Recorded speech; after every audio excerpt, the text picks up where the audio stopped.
एक और टॉपिक है बड़ा interesting, paradox of choice. Less is more कहते हैं। पैराडॉक्स ऑफ चॉइस ये हमें बताता है कि तमाम तरह के ऑप्शंस जो अवेलेबल हैं वो हमारे दिमाग को कुंद कर देते हैं। जितने कम ऑप्शन होते हैं उतना ही हम लोग अच्छे से डिसाइड कर सकते हैं और उसके साथ खुश भी रह सकते हैं। तो एक साहब बता रहे हैं कि उनके मकान पे जो है वो काम हो रहा है, नया मकान बनवा रहे हैं। तो अब वो उनके साथ जब भी बैठो तो कोई बात ही नहीं करते। वो नए मकान की बात करते हैं, कभी टाइल की बात करते हैं, कभी कलर की, कभी वो लोहा का कौन सा लगेगा और डिज़ाइन क्या होंगे इससे, और बाथरूम का कैसा है और ये कैसा है, तमाम चीज़ें फिनिश होएगा, कलर कौन से लगवाएं, ये सीढ़ी टेढ़ी हो गई है, इसको सीधा कराना है। दिन भर यही सब बातें करते हैं और उनके पास वो टाइल की बुकलेट दे गया है कोई टाइल वाला, वो टाइल ही टाइल है। वो डिसाइड ही नहीं कर पा रहे कौन सा टाइल लगवाना है। 3 बार टाइल मंगा चुके हैं अलग अलग तरह के, वो वापस हो जाते हैं। अब ये टाइल सही नहीं लग रहा, अब वो इतनी चॉइस हो गई कि समझ ही नहीं आ रहा उनको।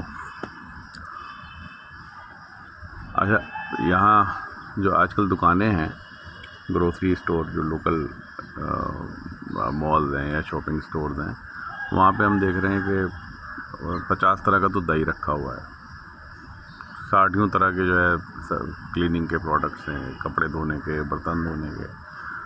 30-40 हज़ार आइटम है दुकान के अंदर। अब आदमी, हम लोग के ज़माने में 1 या 2 दही होते थे बस।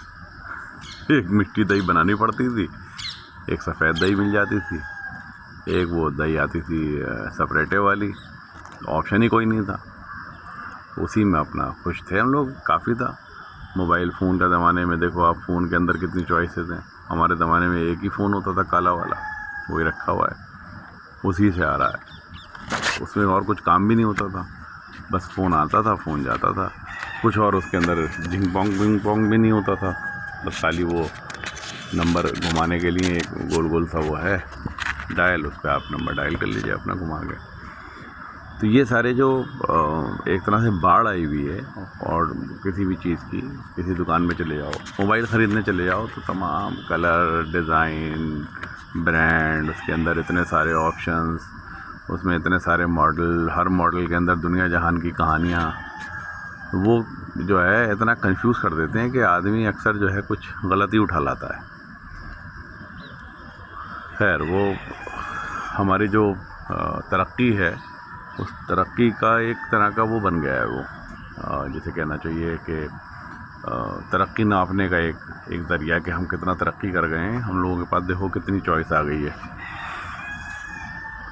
एक साइकोलॉजिस्ट हैं बैरी श्वार्ट्ज़, वो कहते हैं कि जो ये अबंडेंस ऑफ चॉइस है, ये ब्रेन पैरालिसिस करती है, मतलब थॉट पैरालिसिस हो जाता है। उसमें फिर आदमी जो है वो सोचने समझने के काबिल नहीं रहता। इसको प्रूफ करने के लिए उन्होंने क्या किया कि डिसीजन नहीं ले पाता, तो उसको ज़ाहिर है वो प्रूफ करके उन्होंने दिखाया रिसर्च में। तो एक डिपार्टमेंटल स्टोर में या एक शॉपिंग कॉम्प्लेक्स में उन्होंने कहा कि हम जो है कुछ जेली की टेस्टिंग कर रहे हैं। कस्टमर से कहा ये 64 तरीके की जेलीज़ हैं, इसमें से आप जो मर्ज़ी खाओ, चखो, और जो समझ में आए बाद में ले जाना। तो 64 जेली ऑप्शन उन्होंने सामने रख दिए, लाइन से ऐसे लाइन रखे हुए, अलग अलग कलर की जेलीज़ और अलग अलग फ्लेवर की। कस्टमर आए, जो दिन भर में उनके हज़ारों कस्टमर आते थे, उन्होंने तमाम जेली को टेस्ट किया और चले गए। कुछ सेल भी हुई। नेक्स्ट डे उन्होंने उसी एक्सपेरिमेंट को रिपीट किया। इस बार जो 64 जेलीज़ थी, उन 64 जेलीज़ को उन्होंने कन्वर्ट कर दिया 4 जेलीज़ में, सीधे 16 से डिवाइड मार दिया। अब 4 जेली में टेस्ट कराया। आप उस एक्सपेरिमेंट के बारे में मैं बता रहा हूँ, कल के मुकाबले 10 गुना ज़्यादा सेल हुई, उससे भी ज़्यादा, क्योंकि ऑप्शन कम हो गए। सिलेक्शन आपने 4 में से करना है, टेस्ट किया, थोड़ा सा आपके ऊपर प्रेशर आया कि यार मैंने टेस्ट किया है तो लाओ, पसंद आ गई, कोई ना एक फ्लेवर पसंद आ गया, आसानी से सेलेक्ट हो गया, ले गए आप उठा के। तो ये जो है इस चीज़ को साबित करता है कि जो चॉइस पैराडॉक्स है वो थॉट पैरालिसिस क्रिएट करता है। अच्छा, जब बहुत ज़्यादा ऑप्शन होंगे तो आपके डिसीजन भी जो है वो बहुत अच्छे नहीं होते, गलत हो जाते हैं, गड़बड़ा जाती हैं। जैसे पहले ज़माने में शादियों का मामला होता था तो बहुत लिमिटेड ऑप्शंस में से डील करना होता था, रिश्तेदारों में, सिमिलर बैकग्राउंड में। इसमें देखी जाती थी लड़की, 2-4 लड़कियों में से तय कर लिया जाता था।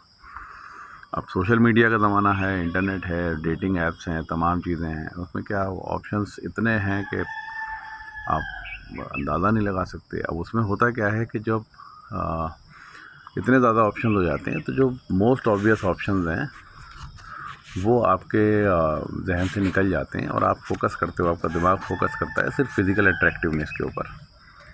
और फिज़िकल अट्रैक्टिवनेस के ऊपर एक बारी आपने फोकस कर दिया शादी करने के लिए, तो फिर खेल ख़त्म।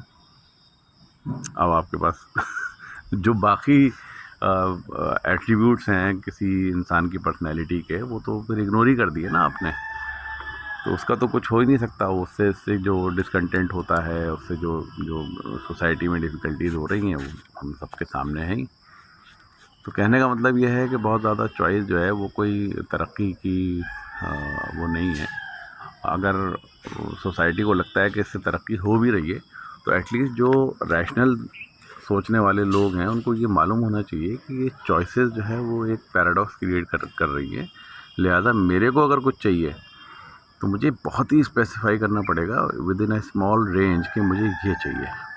फॉर एग्ज़ाम्पल अगर मैं फ़ोन ख़रीदने जाता हूँ तो मैं कहता हूँ कि मेरे को ये प्रोसेसर चाहिए, मुझे स्नैपड्रैगन पसंद है फॉर एग्ज़ाम्पल, स्नैपड्रैगन का ये 730i प्रोसेसर लूँगा और ये मेरे स्क्रीन साइज़ है, जो मुझे हाथ में फ़ोन आता है इतना बड़ा मुझे चाहिए और इतने जीबी की मुझे इसमें मेमोरी और इतना रैम चाहिए। इसके अलावा मेरे को कोई मतलब नहीं कि कैसा कैमरा है और क्या है और कलर क्या है, डिज़ाइन क्या है, उसमें थोड़ी बहुत चॉइस होगी, वो मैं कर सकता हूँ।